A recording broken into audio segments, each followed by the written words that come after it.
Ya, sebelum saya masuk di pembahasan kita, di sini saya akan menjelaskan apa sih yang dimaksud dengan humaniora.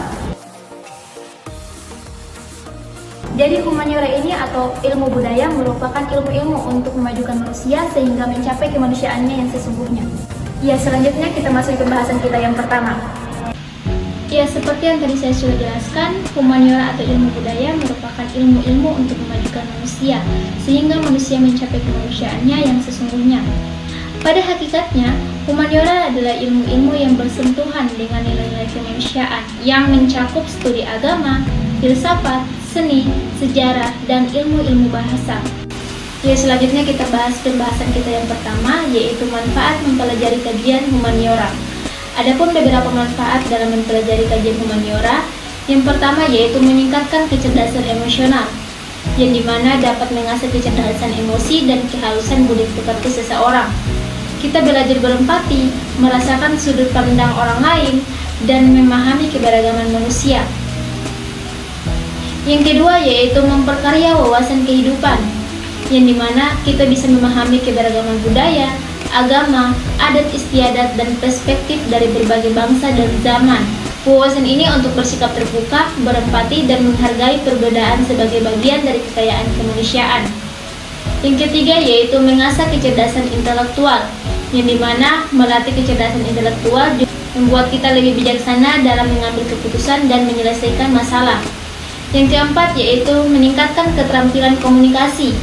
Ilmu bahasa dan sastra yang dipelajari dalam humaniora ini dapat meningkatkan kemampuan komunikasi seseorang, baik secara lisan maupun secara tulisan. Yang kelima yaitu memperkuat karakter dan moralitas, yang dimana humaniora ini membangun dan memperkuat karakter luhur dan moralitas seseorang. Melalui humaniora, kita belajar nilai-nilai kearifan universal seperti keadilan, kebajikan, keberanian, dan kasih sayang. Yang keenam yaitu mendorong kreativitas dan inovasi. Yang dimaksud dengan mendorong kreativitas dan inovasi ini yaitu seni dan sastra yang dipelajari dalam humaniora dapat meningkatkan kreativitas dan inovasi seseorang. Kita dilatih untuk menuangkan ide dan imajinasi kita ke dalam karya yang unik dan orisinil. Kreativitas sangat dibutuhkan di era globalisasi yang kompetitif saat ini, agar bisa menciptakan solusi dan terobosan yang baru. Yang ketujuh yaitu membangun toleransi dan empati, yang dimana humaniora mengajarkan kita untuk toleran terhadap perbedaan dan berempati kepada sesama. Kita belajar tidak menghakimi terlalu cepat dan mencoba memahami latar belakang serta sudut pandang orang lain. Dan yang terakhir yaitu melestarikan tradisi dan budaya. Melalui humaniora, kita bisa mempelajari sejarah, nilai-nilai, dan warisan budaya bangsa kita maupun dunia. Hal ini penting untuk melestarikan tradisi dan budaya agar tidak punah. Ya, kita lanjut di pembahasan kedua, yaitu implementasi humaniora dalam ilmu kesehatan. Penerapan atau implementasi humaniora dalam ilmu kesehatan ada beberapa. Yang pertama yaitu pemahaman budaya dalam perawatan, yang dimana humaniora memainkan peran penting dalam memahami dan menghormati kepercayaan dan nilai-nilai budaya pasien.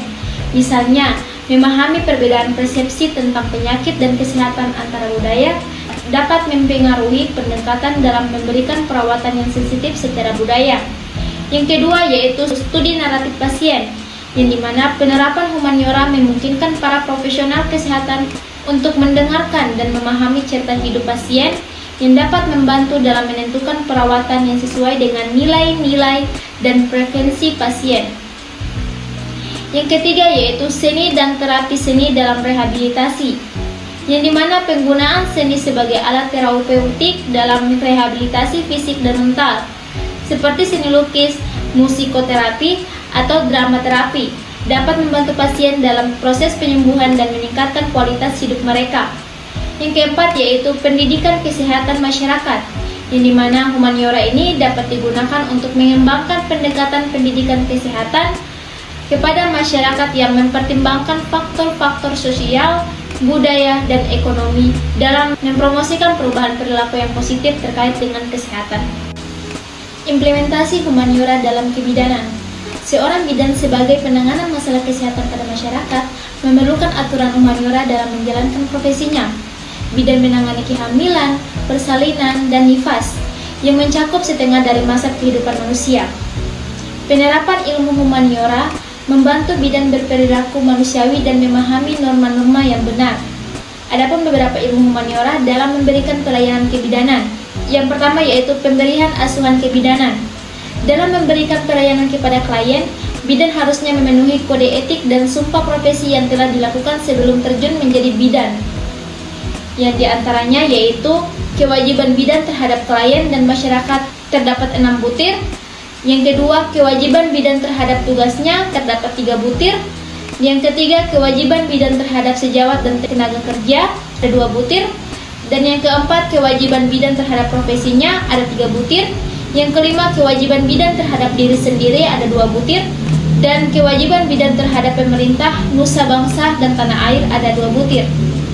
Kode etik inilah yang menjadi pembatas tindakan-tindakan yang boleh dan tidak boleh dilakukan oleh seorang bidan, yang tentunya harus dilandasi ilmu humaniora sehingga mampu memuliakan klien. Yang kedua yaitu aborsi. Aborsi adalah berhentinya kehamilan sebelum usia kehamilan 20 minggu yang mengakibatkan kematian janin. Aborsi ini menjadi ilegal bila dilakukan dengan sengaja. Khususnya dalam hal ini adalah dilakukan oleh tenaga bidan untuk menghentikan kehamilan kliennya. Ilmu humaniora ini sangat penting dibutuhkan sebagai penguat dasar kode etik bidan. Secara otomatis, bidan yang memegang teguh kode etik dan memegang konsep humaniora tidak akan melakukan aborsi ini, karena sebagai bukan merupakan kewenangannya, juga di luar dari kode etiknya. Dan yang terakhir yaitu pembatasan kehamilan. Semakin melonjaknya jumlah penduduk yang tidak diimbangi, dengan meningkatnya sumber daya alam yang dibutuhkan, memacu adanya prosedur diberlakukannya pembatasan kehamilan. Dalam hal ini merujuk pada 2 sistem pembatasan kelahiran, yaitu promotif untuk memiliki 2 anak saja dan adanya keluarga berencana.